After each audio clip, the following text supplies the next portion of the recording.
All right, we're back. It's COMP3026, application security programming, and it's week 1, lesson 1, part 3. Everyone's talking today. All right, so let's go into Visual Studio just as a refresher to do a kind of a Visual Studio ASP.NET small little website. If you have Visual Studio 2013, even if it's not update 4, you should be able to follow along. So, what do you got? You can do it in front of you. You log into the machine in front of you. All right? My Visual Studio expired for some stupid reason. So. Not just you, everybody. So you'd have to update it. That's what I'm saying. That's why I want to do this, because some people, they haven't done Visual Studio in a long time, and they'll be like, I don't know how to do blah blah blah. Right? Are you guys ready? Who's not ready with Visual Studio yet? All right. If you're not ready, I'll wait a few more minutes. We have computers in front of us too. Log into the computer in front of you if you can. Right? Huh?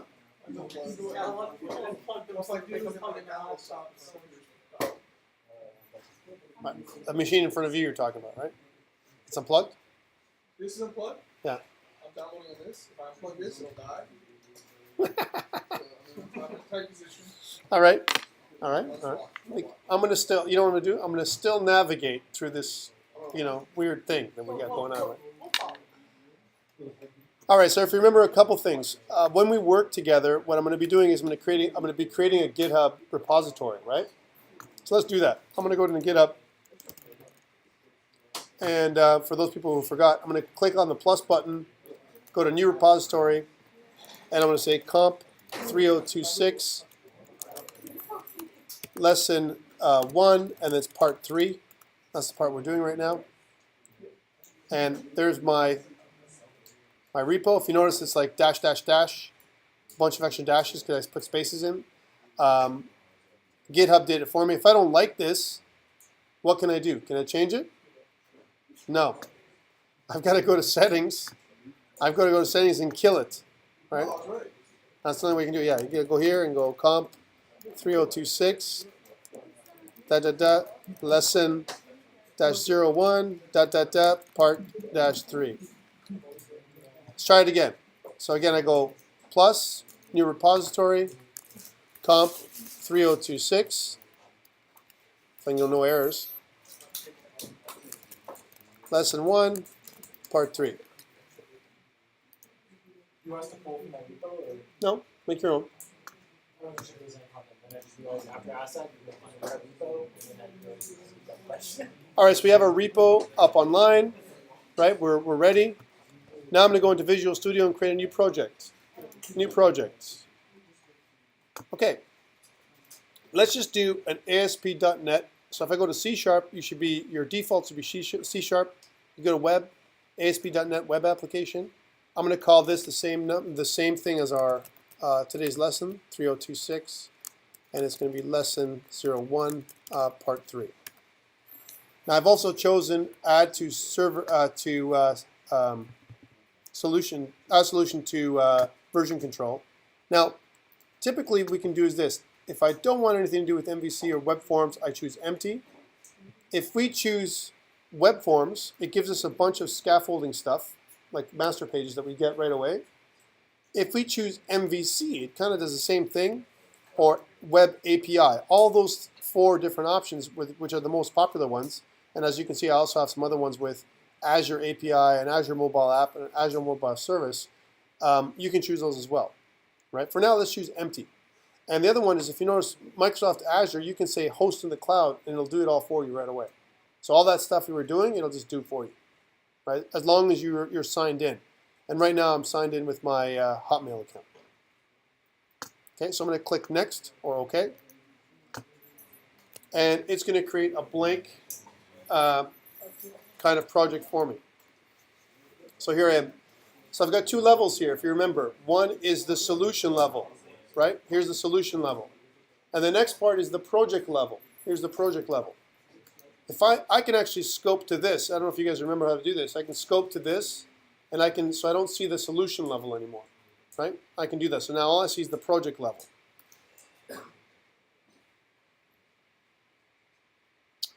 So that's what all I've done is scope to this. That's what I've done to get to that. Okay. If I click back, I see these little buttons here. Yeah, It's just empty. empty. So I do have a couple things that we normally have with ASP.NET applications. I have this web config file. It's a properties file for web config right now with a debug and release. I also have this preferences folder for different preferences. If we were to build a non-ASP.NET web application altogether, I would never have to touch these things at all, right? And I can still build it, right? The only thing is, in Visual Studio 2013 and all Visual Studios, the one thing you need to understand is that anything that's done with the web, if the file isn't here physically, and if you try and, like, I don't know, add a file on the folder side in Windows File Explorer, it won't show up here necessarily. You have to add it in. It has to be part of the whole manifest, the actual project manifest, in order for it to show up, right? And I'll show you that in a second. This is just a refresher, just to get you guys to remember what this is like. Okay, so I want to build out a ASP.NET web forms project, right? A basic one. So let's just do this. So I'm going to right click. I'm going to go add. And there's two ways of doing this. I can go new item, right? Or I can go HTML page, right? Or I can go web form. Which one do you want to go? Web form is the way we should do it right now. We're going to hit MVC 5 later on. Right now, let's just hit web form. I'm going to call it default, capital D. Default is going to be the name of the site or the main page, and click OK. What this does is just creates our default ASPX file. And if you remember, again, a lot of this stuff we're going to see is going to be the same on the MVC side, right? If you go over here, you see that the language preference is C#. The code behind file is default.aspx.cs, which is, if you just expand this area here, you can actually see the code file right here, right? And you've got a basic scaffold over here, right?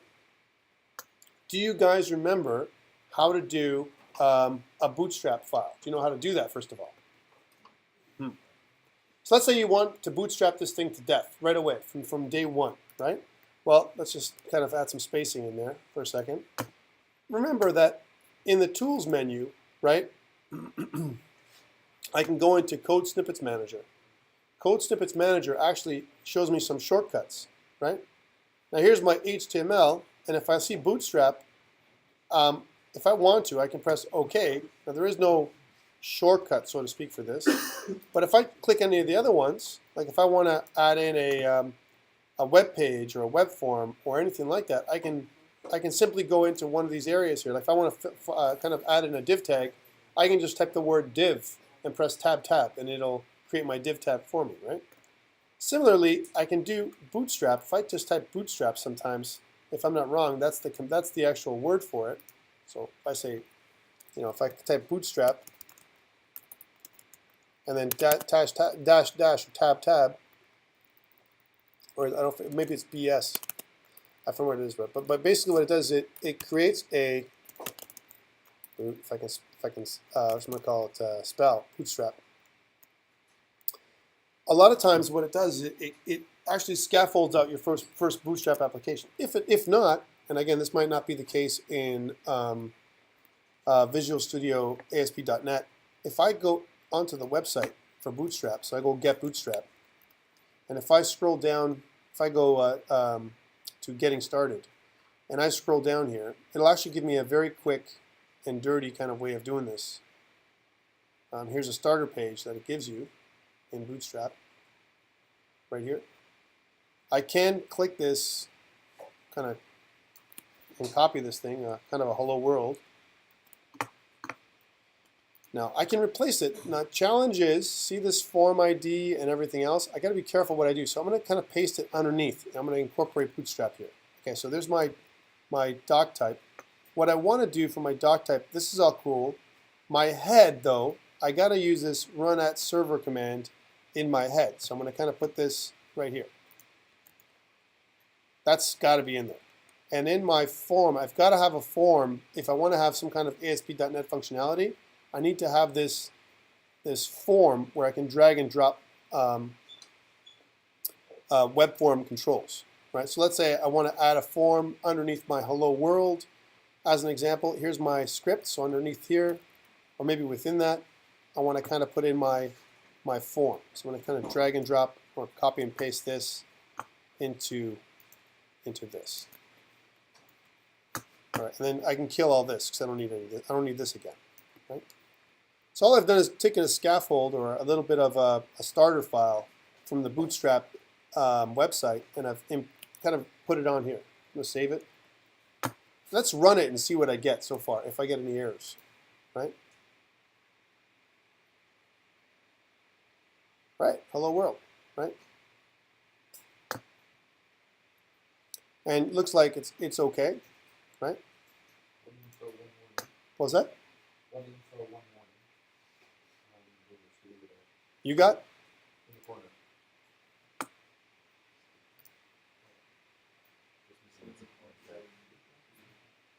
Oh, for you or for me? For you. Oh, this down here. Yeah, this is this meta tag is for this info is just for microdata. They've been trying to push me. This SEO, this is the warning. It says use meta tag to double click. I already have this meta tag, right? If you notice up here, the character set and the one thing they're missing, this viewport tag that they're looking at. If I double click this or put it in, it'll actually include it again. Right, there it is. So we're gonna take this description. Actually, we can leave it there because it's inside the head. Screw it. But the good thing is that from a scripting perspective, we have our jQuery, right? This is it's using the CDN, and now one thing it's doing is it's trying to access bootstrap.min.js, but we don't have a JS file with bootstrap.min.js. So we have to include that. We have to get it. There's a couple ways to get that. We can go through NuGet to get it, or we can just download it ourselves, right? Why did you fire it up with Bootstrap? like a scaffold with Bootstrap? Yeah, I did something a little different. What'd you do? I just created a project and started with the web forms template. Oh, the web forms. Yeah, that's different. That gives you a whole Is that scaffold. what we're doing? Yeah, no, what I'm doing is I'm doing web forms from scratch, right? So anyway, so in here, if I wanted to add in a couple things. One, what Visual Studio or Microsoft looks at is if I want to add in a folder, I don't want to add in a regular folder anymore. I want to add in an ASP.NET folder if I'm going to use ASP.NET. So I'm going to go add and then add an ASP.NET folder. Now, ask me for which one do I want to add. It doesn't matter. If I choose app code or app data, I'm going to rename it in a second. I'm going to rename this thing to content. And I'm going to do the same thing. And it has to be an ASP.NET folder, or else sometimes it won't work properly for ASP.NET. App code, and then we'll do scripts. Why is there like some sort of metadata associated with that folder that Yeah, man. has to be Yeah, man. that's All right. Under scripts, I want to add in a lib folder. That I can make in a regular folder, lib. And in content, I want to add in a CSS file, my main.css. I'm going to go style sheet, main. And in scripts, I want to probably add in some kind of JavaScript file that I can run with. So let's go JavaScript file. We'll call it main.js. I also want to I need to get this Bootstrap framework, so I don't have Bootstrap. I think I have it under libraries. Let me just see, because I already have the Bootstrap library. And for you guys, you can download the latest version of Bootstrap if you'd like. So I drag this into my lib and redirect this thing in a second, because that's going to be, instead of here, it's going to be lib. Drag and drop. If you notice, it takes the entire, it's all good the way it looks at it. And if I want underneath my title bar, here's my title bar. I got to put in some of my CSS somewhere, right? My bootstrap.min.css, I need to put that in there as well, right? So it needs to go under the content. So let's go back up to libraries and go to CSS and bootstrap.min.css. I'm going to throw that into the content folder. There it is. And of course, I'm going to have to replace what it says here with the content of this, because that's the right pathing.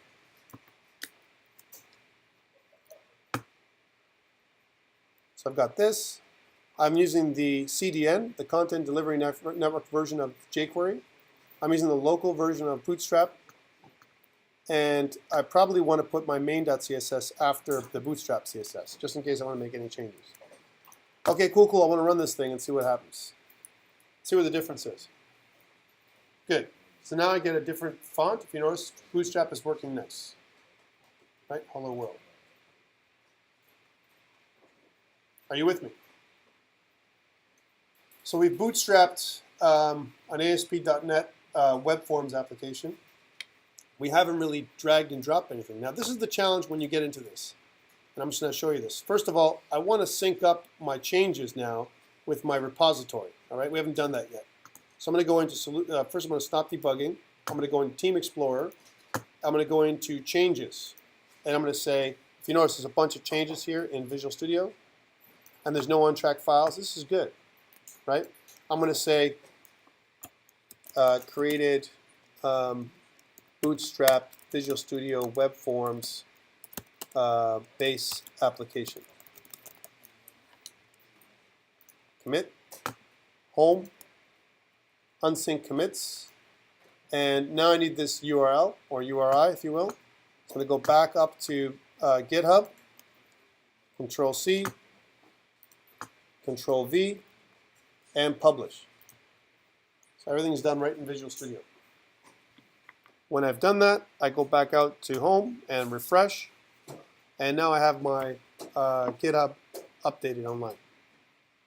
So this is the workflow that I want you guys to be able to do. I want you guys to be able to, whether you're using GitHub or Visual Studio Online or something else, you should be able to save your work up on GitHub, because this is where I'm going to be looking at it. So Azure websites, I want to see your live site, see your functionality. That's one thing. And the other piece is on GitHub, I want to see your work. I want to see your code. Right? Yeah. You want us to do like sort of a continuous deployment from GitHub onto Azure? That we're working with? Yes. Okay. That's what we're going to be doing eventually. But first, I need you to get this piece. Right? So next week we're going to get Azure, and then we'll see how the workflow goes from there. Right? All right. So again, we've got our website up there. We've got the latest version, and we've got some base information here with our web form. Right? If you notice our Solution Explorer, we don't have a lot of content here. We've got a scripts folder with a lib folder where my Bootstrap lives. I don't have a jQuery library in here. It's coming from the CDN, but I do have a space in here. This div tag, right, is exactly where I want to put my form controls, right? So if I save everything and if I go to design, right? If you notice, I see hello world. It's styled nicely with Bootstrap, right? As an example. Now I can contain this. I can change my container so it uses all the Bootstrap classes and so on. For now, let's leave it as is. One thing it did take was the Bootstrap font, right? If you notice, it's been bootstrapped already. All right, so now what I need to do is I need to go to my toolbox, right? And this would look very familiar to you if you remember Visual Studio from the days you did COMP3027. You're probably going to learn this now. And from those people who did rapid application development with me or with Andrew, you guys would have done the controls here are very similar, right? Yeah? So I want to create a couple controls for this example. I want to put in a label. So here's a label, right? And my label is going to say first name, right? Here's my label. And next to the label, I want to put a text box. So let's drag in the text box in there as well. Okay, now it's pretty ugly. We're going to fix this with Bootstrap, right? So here's my text box. I want to, underneath that, I want to put another label and another text box. Let's just copy and paste. Oops. So Control C, Control V, right? We'll make this, instead of first name, we'll make it last name. And underneath this, we'll go into, we'll throw in a button. So we'll go into, grab a button, throw that in there. And there's your button. Okay, now, this is all fine and good.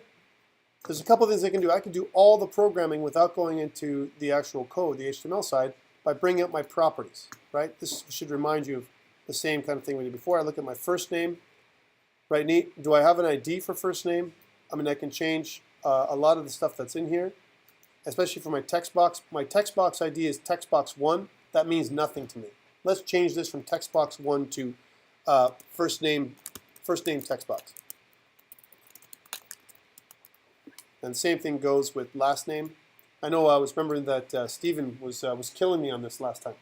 We did these long names, and he's like, "Who told you that these long names are supposed to be used?" Remember when we were doing rapid application development? He's like, "I don't agree with these long names." You don't remember? I don't agree with these long names that we're using, is what he would say to me, right? And then he was complaining because we would use these long ass names for our variables, right? So he doesn't totally, it's escaping him. He's like, phew. So you disagree, or you just can't remember? I both disagree and I don't remember. I remember, buddy. This is the parent side of me. When I remember what you guys would say. So this is last name text box. I'm just naming this right now. This should be all familiar to you. If it's not familiar to you, it's okay. I want to rename this button. So instead of button 1, we'll call it submit button. Right, and then my text for the button should be submit. Makes sense, right? And there it is, right? So all these changes are made. Let's take a look at the source code on the other side, right? So here's what my source code would look like. I'm just going to get rid of some of this to make more room for you guys to see, right? So again, this is my div. Here's my first name, right? This is my my text box and my last name. Hey, where's my label, man? I don't have a label. I just have my first name and last name here, which is perfectly fine.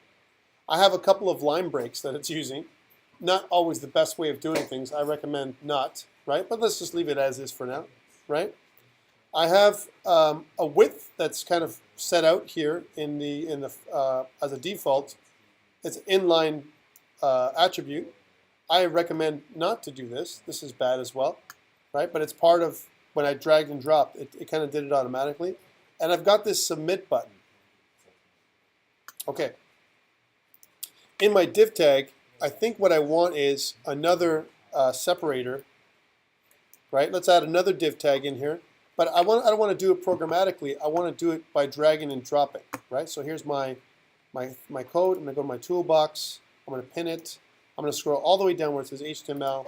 And here it should find a div tag. There it is. I'm going to kind of drag and drop that div tag onto my file. Okay, cool. Last name, first name, last name, submit, a div tag. And inside here, I'm going to do the same thing. I'm going to drag and drop in there a label. So let's see if I can do this properly now. Label. And that's why I couldn't find the properties, because what I did was actually I erased the label by typing over it. What I should have done is this. So my label, instead of label 1, should be first name label, which is perfectly fine. And my text, I want to remove my text attribute altogether, right? So there's my first name label, and then next to it, right, I'm going to put another label. And again, I'll change this to last name label.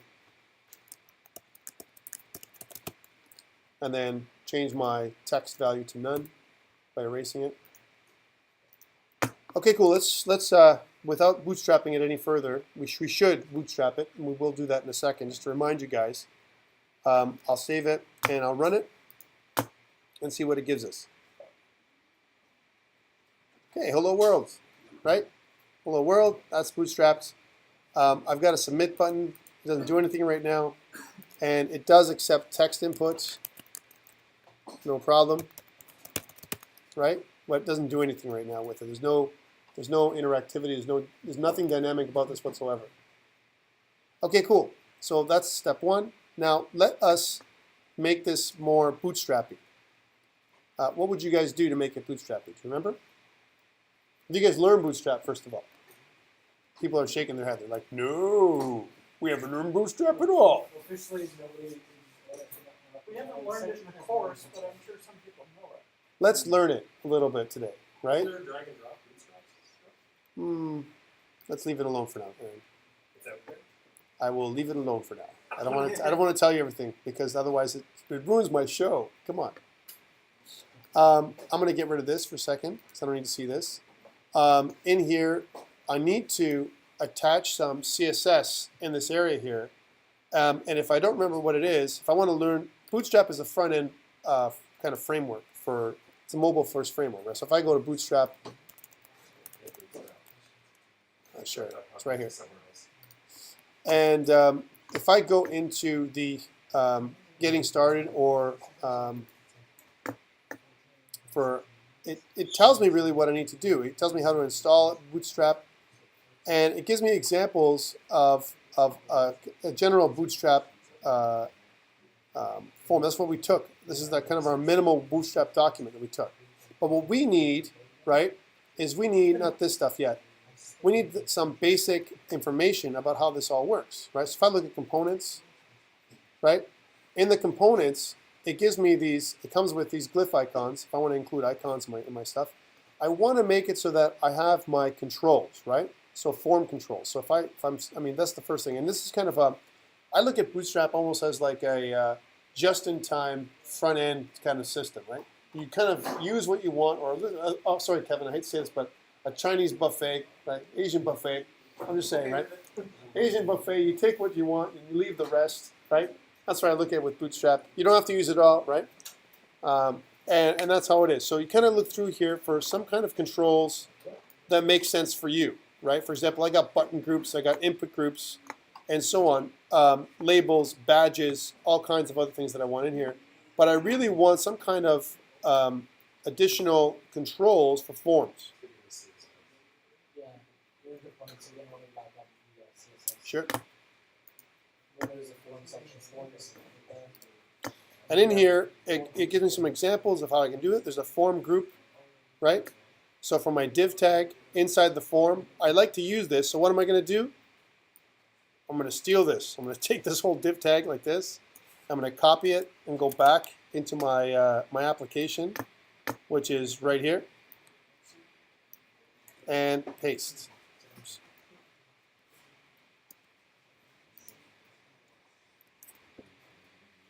All right, and I'm going to keep doing that. So here's a label. I don't have a label. I do have an input, but my input is a button that's for, and it's funny, when I do Bootstrap for the regular web, one thing I should really show you is when I do Bootstrap at all, or any kind of form control, if we run this thing, let's just run it. If I run this thing as is, if I do a view source, view page source, my text boxes aren't text boxes anymore. They're input controls, right? So on the front end, because remember we're using input controls for or text boxes on ASP.NET. That's what they look like for us on the front end. On the back end, though, when it gets translated through the application server, it gets converted to a regular input control, right? So that's good, but it's bad for us, right?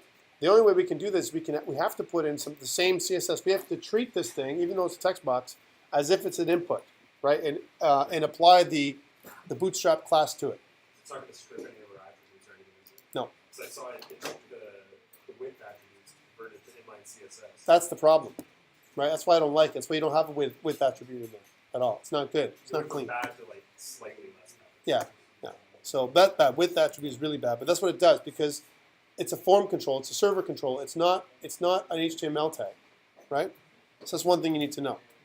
All right, so this is cool. So that means that if I go back to CSS Bootstrap, I need to do this. If I have my input type, my class for my input type form control is what I need to put into my text box. This one right here. All right. So let's add that in. So Control C, I go back here, and here's my text box. I can simply add this in, but the problem is I can't just say class. It has to be a CSS class. I don't know if you guys ever did this. So if I go class, it won't work properly. It has to be CSS class, right? And of course, I'm not getting any code hinting because I'm still debugging. Come on, Tom.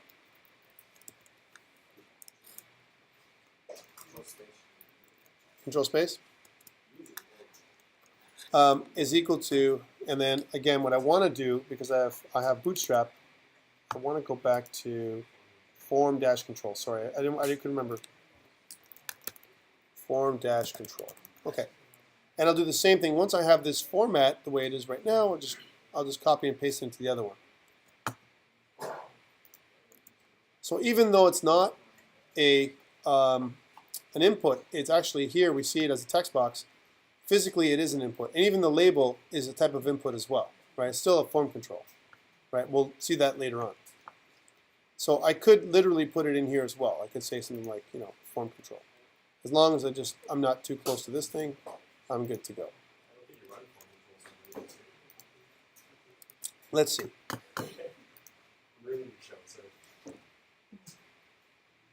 Okay, cool. See? This is wrong, right?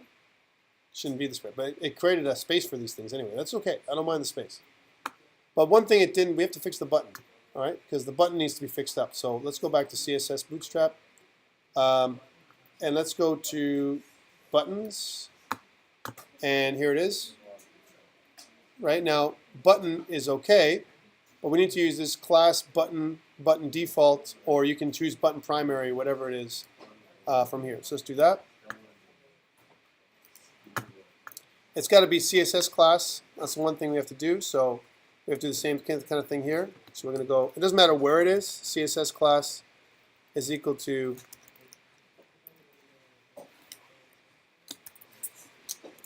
darn. Sorry, I'm in my virtual machine and it's not giving me the same response that I normally would get. So I have to kind of click, click, click, click, click, click. There you go. Haha.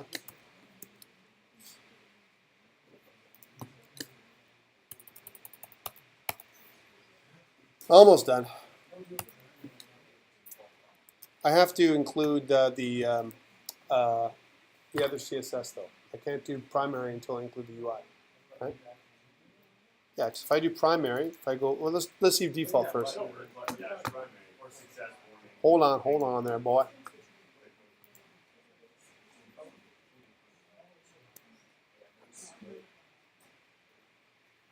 I like it. All right, leave it alone.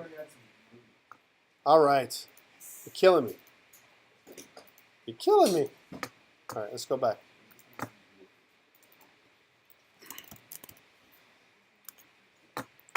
Let's see if you're right, buddy.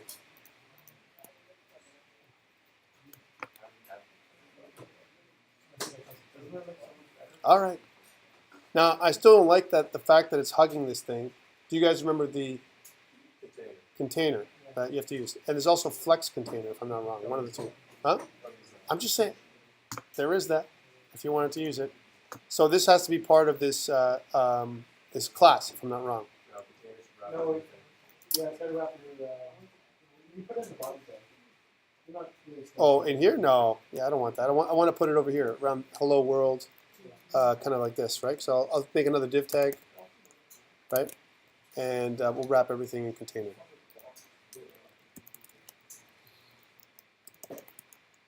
There, container fluid.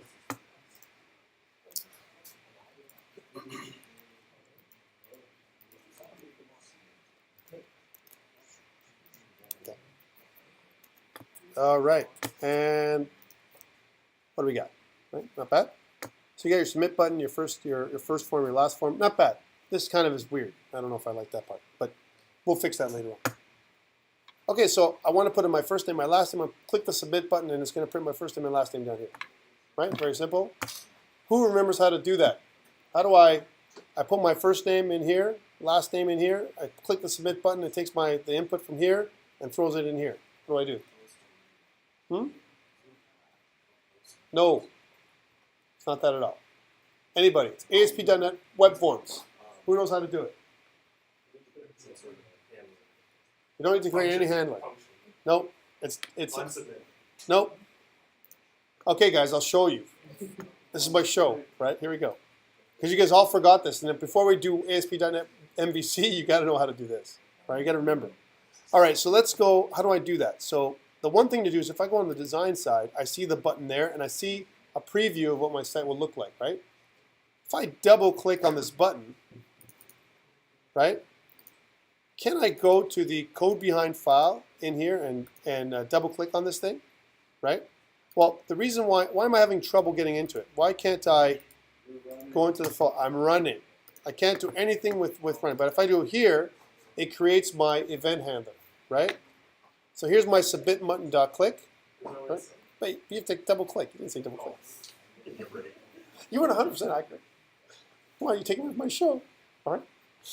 In here, what I want to do is I've labeled everything. I've labeled first name text box and last name text box. I want to get the text from that and put it into my first name label and last name label.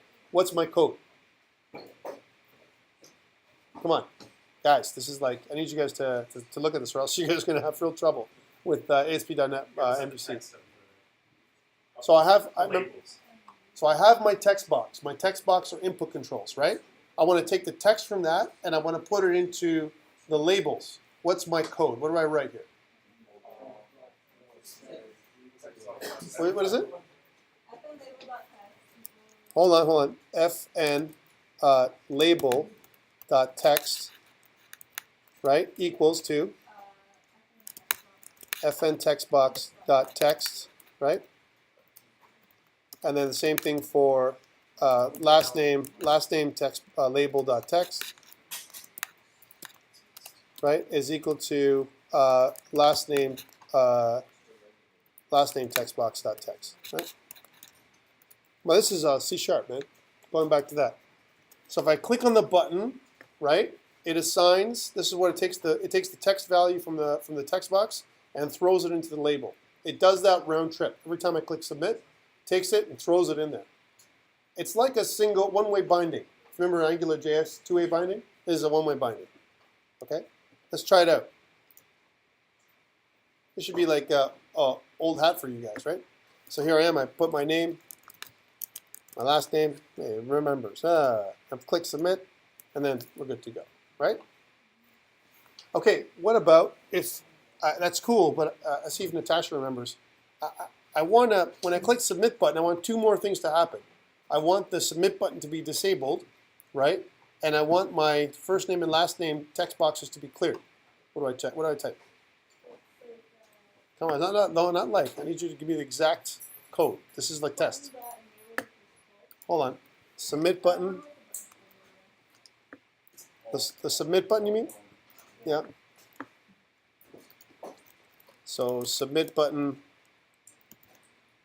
dot enabled is equal to false, right? And what's the how do I clear out the text boxes? The F in text box. What? The F in text box.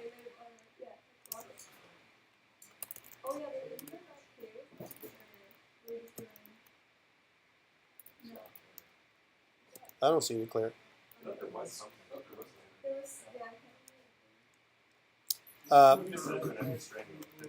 Isn't it text and then dot?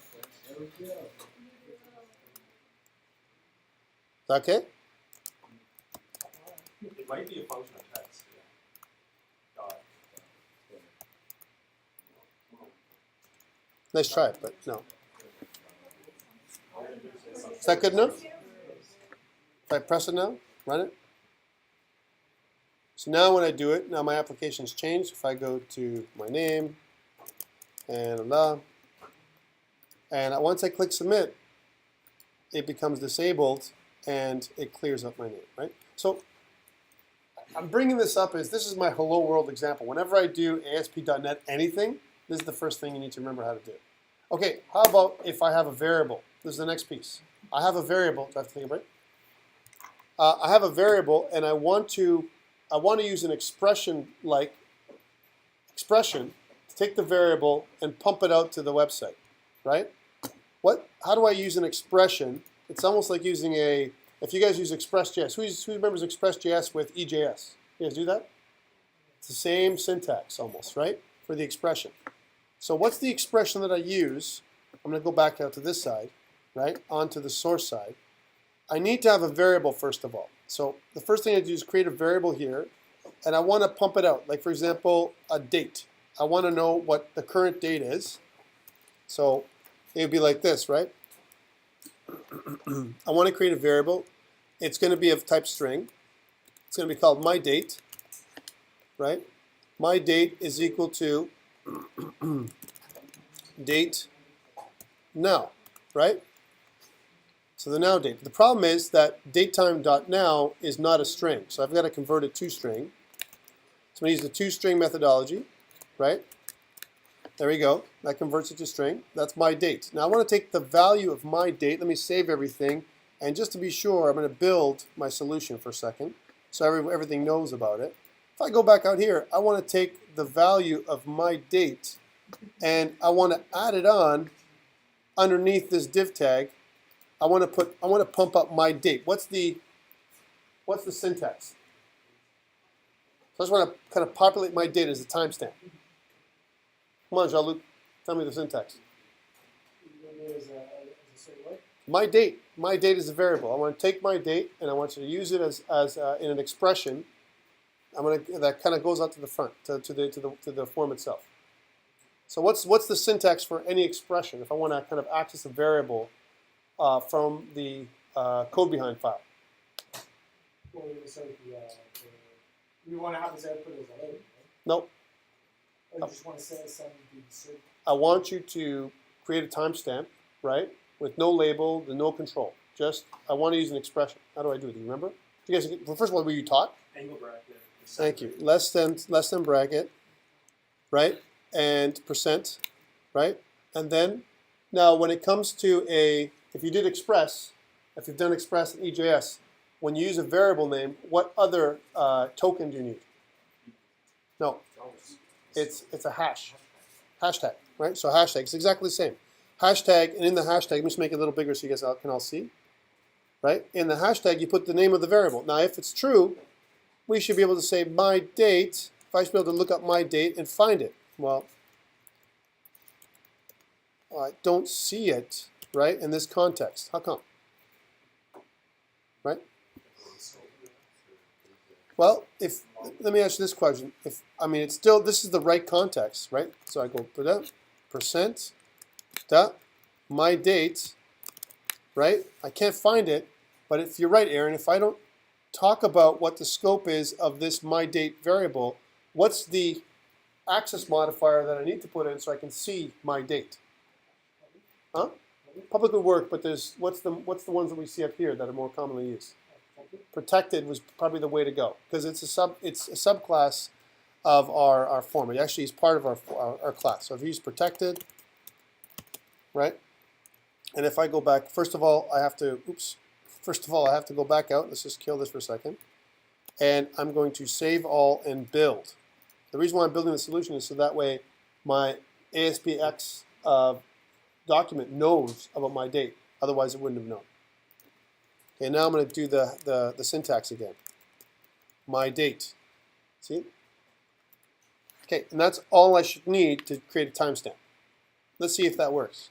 Okay, so again, this looks almost exactly like an expression, right, that we would get from Express.js using EJS, right? So if you know EJS and Express.js, or liken it to PHP. Instead of angle bracket percent, do angle bracket question mark with PHP. It's almost identical, right? Same idea. And there's no echo, right? That's the only difference, yeah. Okay, so we use the hash for that. What are the other ones that? Equal is the other one. There's also an @ sign. There's different tokens that do different things, right? We're going to go over them all. But the reason for that is because there's two ways of communicating back and forth between the server and the client without any kind of data store. And this is one of the ways. All right, so if I run this thing now, here's a problem, right? I haven't clicked on anything, right? And yet my date doesn't appear, right? To check it, if I was going to go to More Tools and if I go to View Source, on the bottom, right, I want to see my apps. These are just two spans, these labels, right?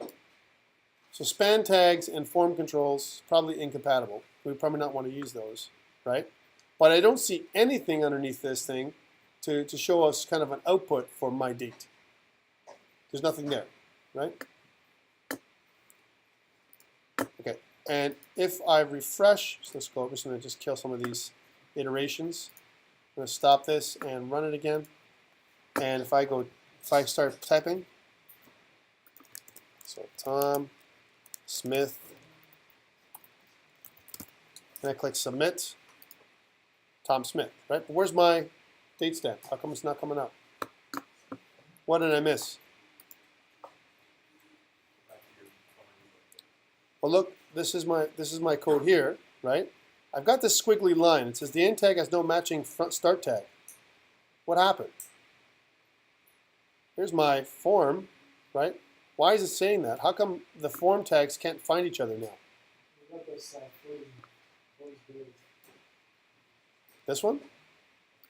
No, at the top of the form, open div. Oh no, I see there. That's the right place. Oh no, yeah, we've got open div, closed div, closed div. This is my container, right? That's my container. So my container actually should be from here to. Oh, here's another thing. My bootstrappy stuff, my form control. This is funny. My form control for my label is underneath my bootstrap file. That's another weird thing. That's just the way when I dragged and dropped. That's something that kind of ended up happening. This script, these two scripts should be at the bottom of my file, completely at the bottom of my file. These two things should be right here next to my body tag. Right? It shouldn't be up there. And what was that? It's driving you crazy? Let's just make it so hard that I'm like trying to figure it out. So, Format it. I'm pretty sure that div is really good. Some formatting is better than no format. No, I'm over your reliance. Yeah, see? Are you okay now? Your form's broken. Much Yeah. better. Where's my So form? you got that secondary div. You opened up one div, closed it. I closed it up on my, what's inside my form, right? No, but And- you're never closed the form before you close the div. You closed your container before you closed your form. And I got to do all this. Basically, I got to take all this and put it in here, right? Is that what you're saying? Yeah. Let's just format everything just so that way we do that, right? Are we good now? It's like it. Okay, let's try this out. Let's see if it works now. Hey, where is it? How come it's not showing me the form, man? You guys aren't trying this, so I know that you have to depend on me to try and get this done, right? We have to generate it like on load or something. No, Like the, should run. Because think about my code behind file. My code behind file, right? If I go to my CS file, I get it right away. Here's, oh, sorry. No, that's right, that's correct. I should get a value right here. Now it's different if I took this value and I wanted to shove it out to this, right? So I want to say my last name label is equal to this plus, here's a way of testing it. Sorry, I always do that. Plus, I want to add in my dates. I can do that, but that's a different thing, right? And I maybe add a space or something like that, like one of these, right? I could do that, but that doesn't solve it. That's not what I really wanted to do, right? So I say Tom, there's no validation, Smith, submit, and I get my date. So my date, I know my date works. It's not like I'm not getting a value for it, but that's not what I want. use a wrap in tags or something. No. Yeah, tags. It might just be visible in the No, it's not in the Come on, guys. Because I don't. You should move it before. No, what is that? Does there need to be a space between the second? What is it? No, the hash rate is. No. Let's see if you're right. I know it's not that. You sure? Is there a software like anything that just people are going to? Oh no, there's no console. Console won't give you crap. That's the one thing you won't get with ASP.NET. Right. There's no console response whatsoever. It won't tell you anything down here. What is the source saying? Like, is it spinning up anything you can't see or? No. Value? So here's my date. My date should work, right? It's a string type. I can see it. It's incoming, but it's not printing crap. Now, what if I put this at the top? So I took this. Let's take this out here. Just it's not dependent on where it hangs out, right? I got to put it inside my form somewhere. But maybe let's say, because here's my hello world. I want to put it the first thing I do before my first name, last name, blah blah blah, like up here. Would positioning make a difference? And the answer should be no, right? Right? It should be right in here. This is where it should appear. You try it, guys. It's just percentage sub equals. It's not hashing it. It's something. Is it hashtag or percentage equals? Okay, let's try it out. Maybe that's it. Like this, you Kevin. Let's see if you're right, buddy. Could be wrong. It's just what I looked it up on the problem. No, you're right. You're right. Here it is. Yeah. It's not a hashtag. It's equals. How about the @ sign? What does that do? Oh. Guys, this is just a trip down memory lane. You guys should know this stuff, right? So if you don't know it, huh? Come on. No, we were, I taught myself some of that, but We're going to learn it again then. So you need to know this kind of stuff. With MVC5, you can't. There's no chincing around, right? So, So the hash is a data binding. and the @ is? That's the address. So what does it sound like? Isn't it interesting how, Angular, it is like Angular, right? And the reason for that, the reason why Angular and Microsoft are combining forces with TypeScript is because they've got very similar syntax and tokening, right? That's the idea behind them. And that's why it works, guys. Once you learned it in one, you know it with the other. I'm positive what's going to happen in the future is that Microsoft is going to include AngularJS and TypeScript as one of their templates, like hard and fast templates, not just the ones you download as an extension. Let's pause it there. I think we took enough time figuring that one out. In this very simple example that you guys couldn't even do this piece, and then we'll start talking about MVC5.